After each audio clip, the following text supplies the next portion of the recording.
let's say, for example, you're going through secondary school and you're really creative and you're good at art and you're good at music and you're good at drama, and you immerse yourself in those creative topics, you sometimes skip over the topics that can add value to you from a commercial perspective.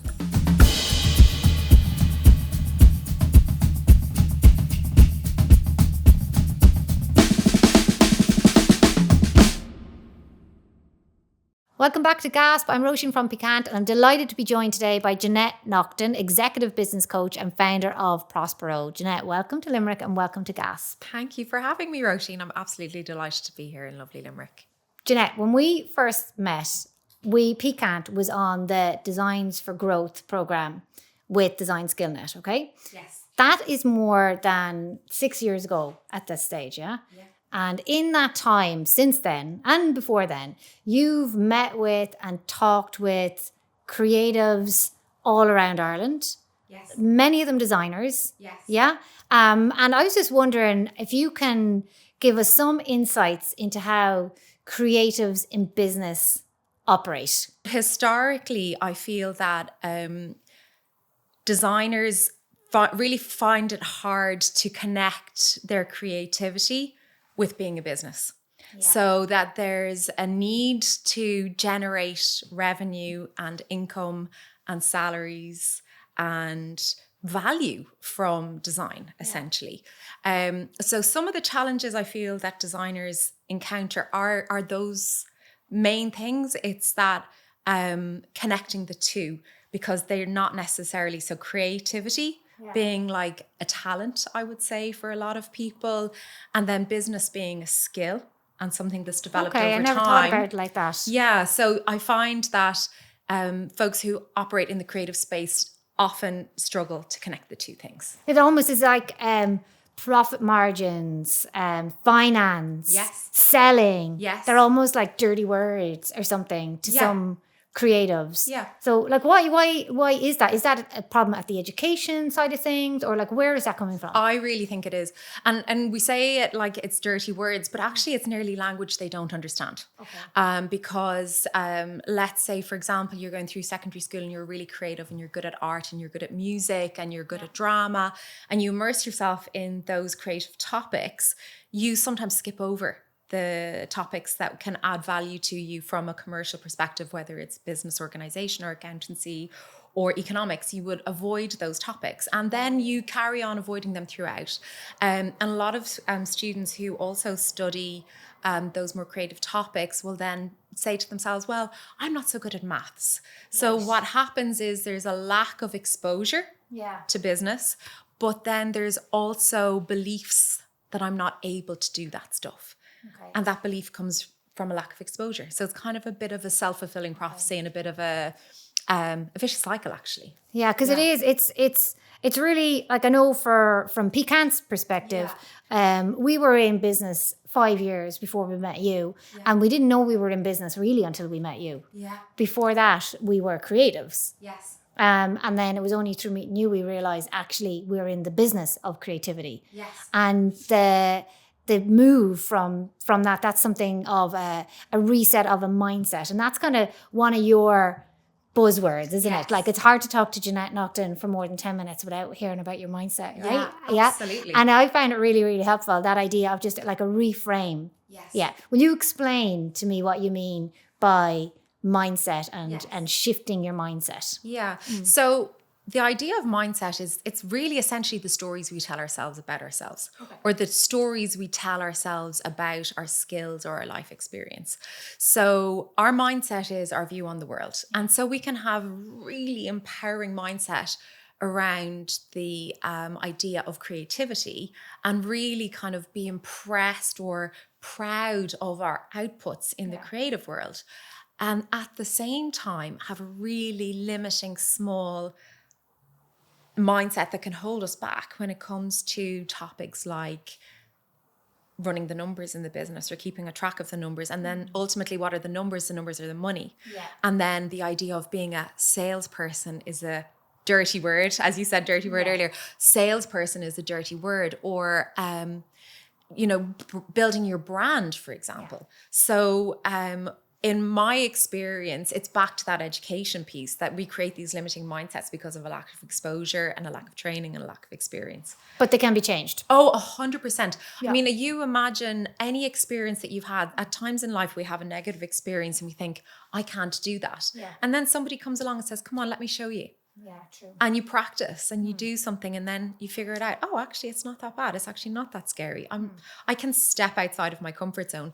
So when I'm working with creatives, my key focus is on helping those folks to step outside of the creative comfort zone and into the business comfort zone. So if you imagine like creativity at the very heart of everything, and then that's all supported and surrounded by all of the business skills that helps creatives to create some security and sustainability. And when we get that in place, then that allows you to become creative. Well, that is true. Because if you're stressing about it. Exactly. Yeah. Exactly. And was it you that said to me something about like the life cycle of a creative business, and particularly around the design? It can be short enough. Yes. Because you kind of run out of steam and money, and you get stressed out by the business side of it. That's exactly it. Yeah.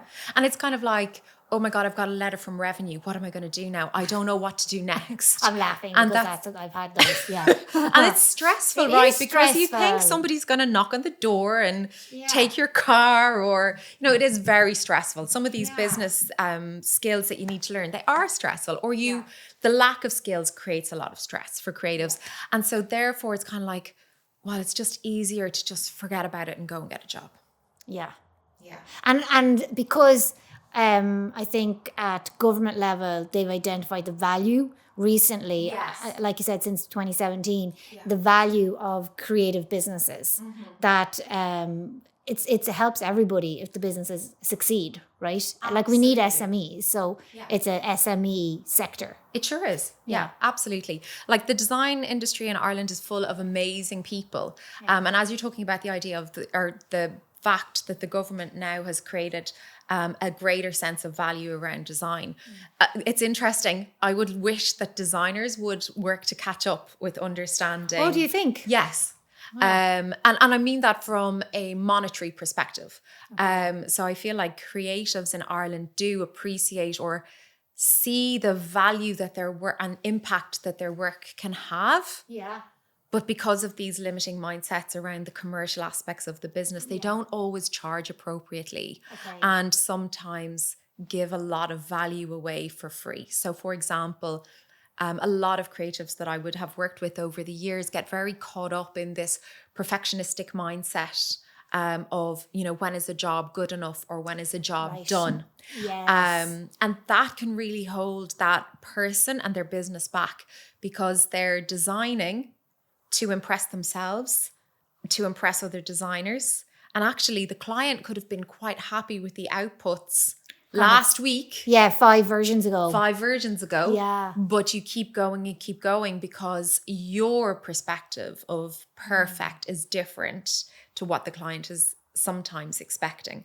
That's interesting because it's kind of like what you're describing, scope creep, can happen, but that usually is more when a client is like, actually, I think I want it like this, or I think I want that, and that comes down to not having set brief. Yeah, and boundaries. Yeah. But this is almost internal scope creep that you're the only one responsible for is that creative. So how do you get people to stop doing that?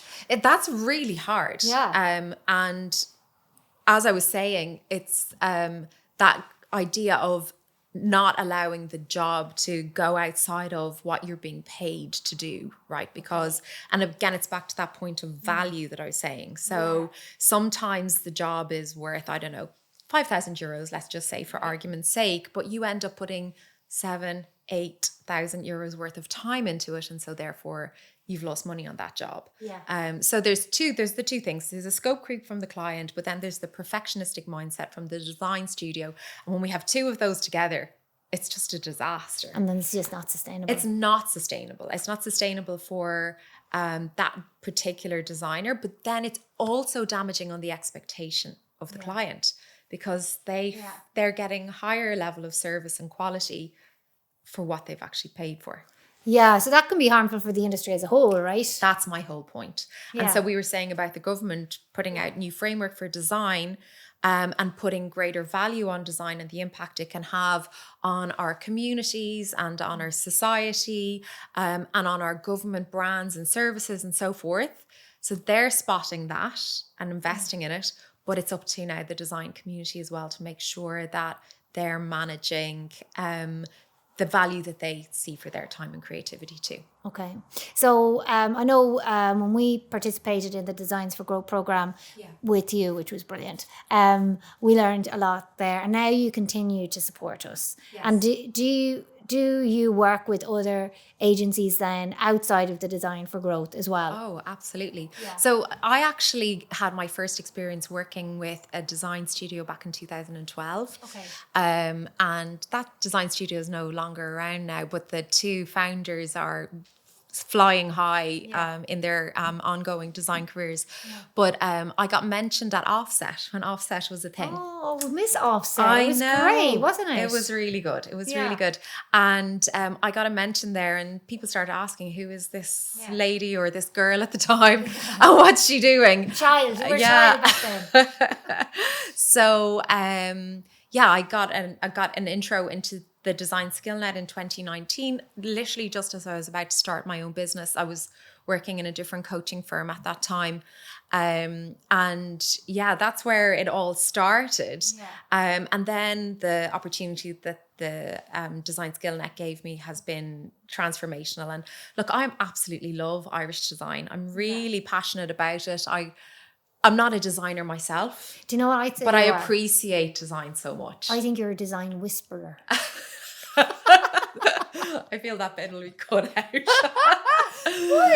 It's good. No, not like you can speak to designers and they can hear you, you know. Yeah, it's so true. So true. But yeah, so I'm not a designer, but I truly do love design, and I love working with designers because I feel that this industry itself is still relatively young.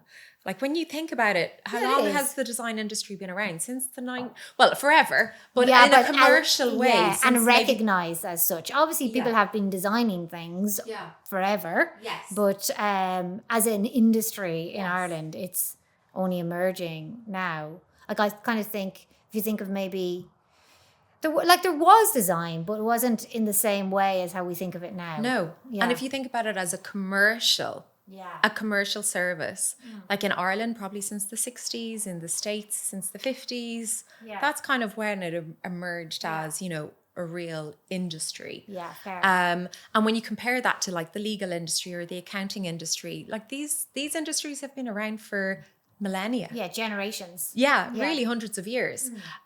So it's an early stage in its evolution still. Yeah. And I just am passionate about seeing Irish designers, because we know that we've some of the most talented designers in the world here. We do.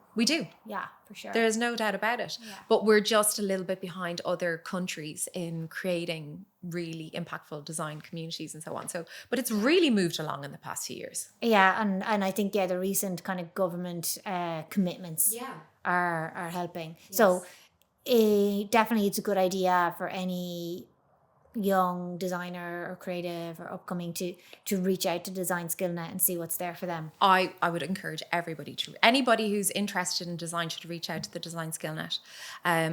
So coming back to your question, which was about kind of the exposure of me to designers, that's how the journey started.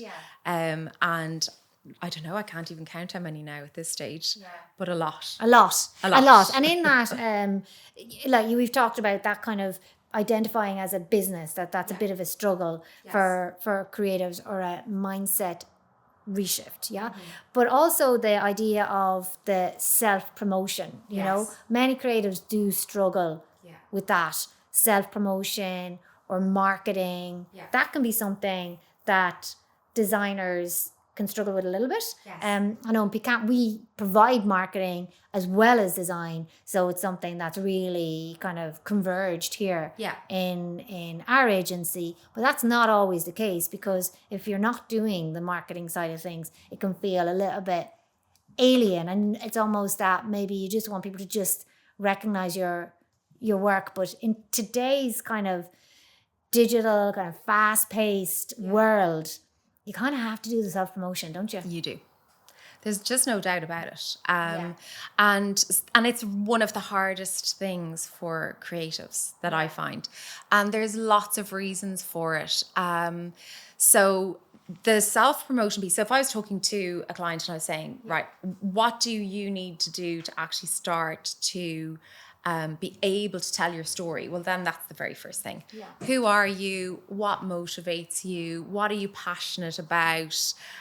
Where's your niche in terms of your client base or in terms of your passions? What's the type of work you want to be doing? So I'd really encourage people to start to think about, what do I want the world to know about me? And to craft your story and be able to tell your story. I think that's the first thing. An awful lot of creatives have this belief that if the work is good enough, that the clients will appear. The work will speak for itself. Exactly. Yes. That the clients will be able to identify them straight away. Yeah. And they'll track them down, or they'll see a website, or they'll see a beautiful piece of work, and they'll be so enthralled by that one piece of work, they're going to track them down. And I'm sorry, it's just not the reality. The clients, everything moves so fast. We're getting thousands of messages every day. Yeah. We see one thing that is wonderful and beautiful, but if we can't find out who the person is behind that work, the client or the people who need your services don't have the time and energy to actually spend time trying to track you down. No, they don't. They don't, No. Because the world is moving too fast. So what do you say? Like, what are the strategies? If somebody's really struggling with that, is there anything they can do? Yeah, the first thing I'll say to you is, and to any creative out there at the minute, is you get more of the work you take. Yeah. That's the very first thing.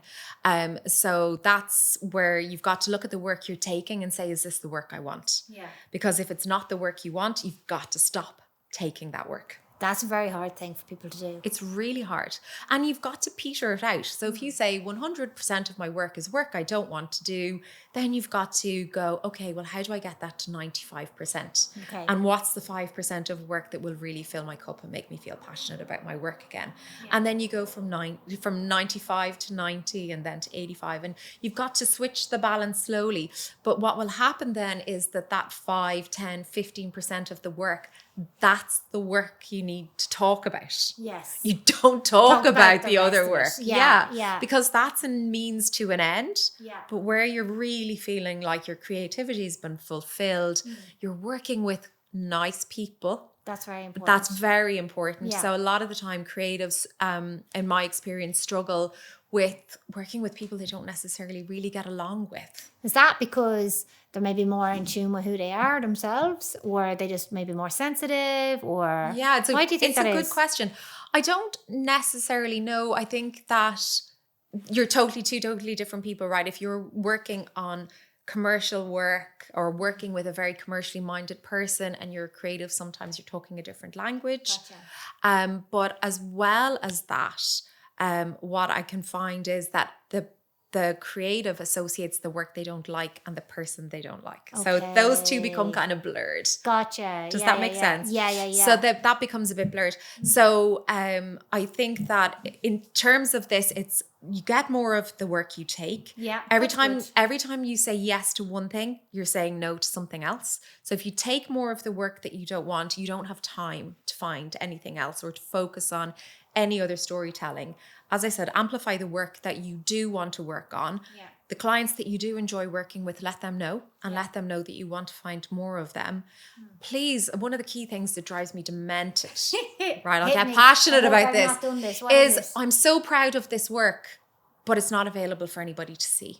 So like actually not doing... oh God, the word's gone out of my mind now, kind of portfolio pieces or case studies and promoting the work that you've done that you love.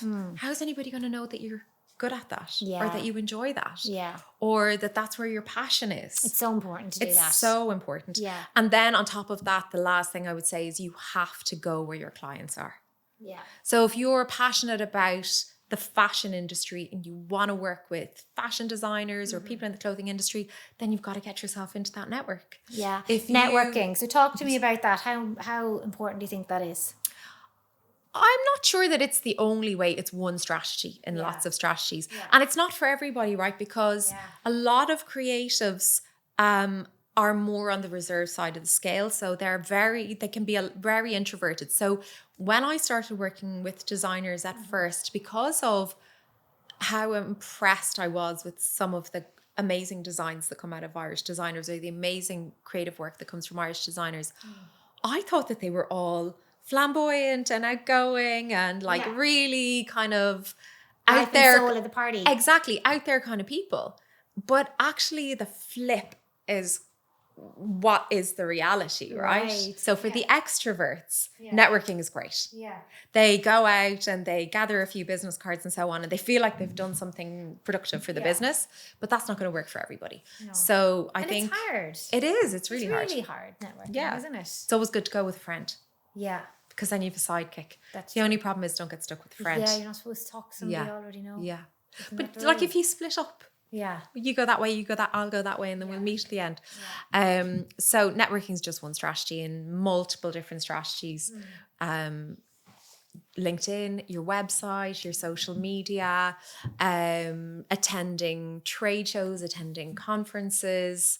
Like there's loads of ways to do it. But at the end of the day, you just got to go where the customers that you want are. Yeah. That's the reality of it. You know, you were talking a bit there about extroverts and introverts. So I actually have a question around what you do. So when and you said you've noticed that introverts, a lot of designers fit into that.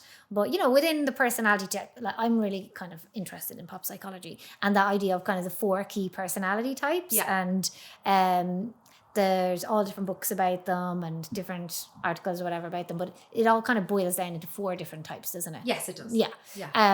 And so do you find that there's a particular personality type that you really, apart from the introvert extrovert part, really see in design? Yeah. And then how do you tailor what you do, your coaching and your mentoring? Do you use the word mentoring?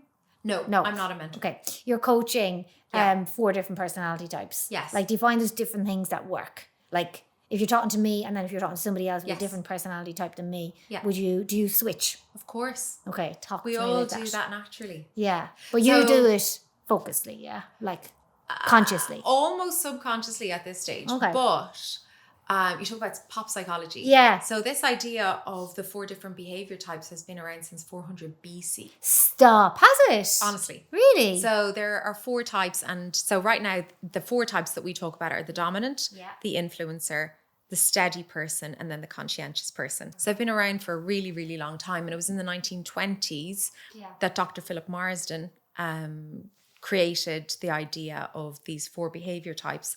And then along came Myers-Briggs, MBTI, and then DISC in the 1970s and so on. And DISC is the acronym for those 4: dominance, influence, steadiness, and conscientiousness. And the dominant and the influencer, they're more on the outgoing side of the scale. And then the steady and the conscientious, they're more reserved. Right. The dominant and the conscientious, they like tasks. Yeah. And then the influencer and the steady, they like people. Yeah. Okay. So the vast majority of folks that I would have done DISC report with, or even worked with without the DISC report in the creative world, that 75%, they're more on the steady and conscientious, which means they're good at tasks. Yeah. But they're also have a bit of people orientation, but they're just more on the reserve side. So whenever I'm delivering a workshop, I'll assess who's in the room, and then I will tailor my communication. It could be my pace, my intonation, just taking myself down a notch, because I am very extroverted, and I can be quick in my thinking and my talking, and sometimes things come out of my mouth and somebody goes to me, "Oh, say that again," and I go, "It's gone. Forgot what I said already. I know it was great, but it's gone." This is why we're recording this. I know. But so I will just really adjust my pace, my tone, my intonation, everything, so that person who goes at a different pace to me has the time and space to take it all in. Okay. Yeah. That is interesting. And so I think we all do it naturally and subconsciously. I think I find that harder. Do you? Yeah. Yeah. I have to work harder at that. Yeah. I don't know, maybe it's just a natural thing for me Yeah. because I'm trained, but yeah, there are some styles that do find that adaptation a little bit more difficult. Yeah.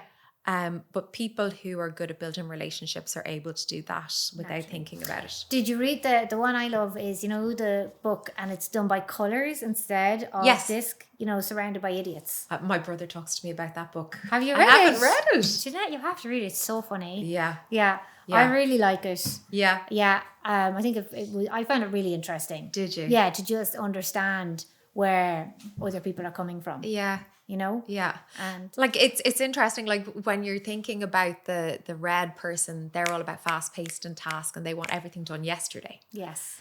The like yellow person, Yeah. which is the influencer. So the D is red. Yeah. Did it say? The influencer is yellow. That's so right, they're like yeah. that sunshiny person. They're optimistic. They bring high energy. They overpromise and underdeliver, all that and kind of struggle stuff. with the finishing. Totally struggle with finishing, but they're Yeah. full of great ideas. Then the steady person is much more of They're green. they're green, Yeah. and so we call it fiery red, sunshine yellow, calm green. Gotcha. And the calm green is a reserved, people orientated person. Nothing makes them happier than happy people. Yeah. So they will run around the place pleasing other people. Yeah. Always put everybody else before themselves. They're a great person on a team, though. They're like that glue that keeps a team together. Yeah. And then we've got the cool blue, and that's the conscientious person. Detail oriented. Very detail orientated. Engineers.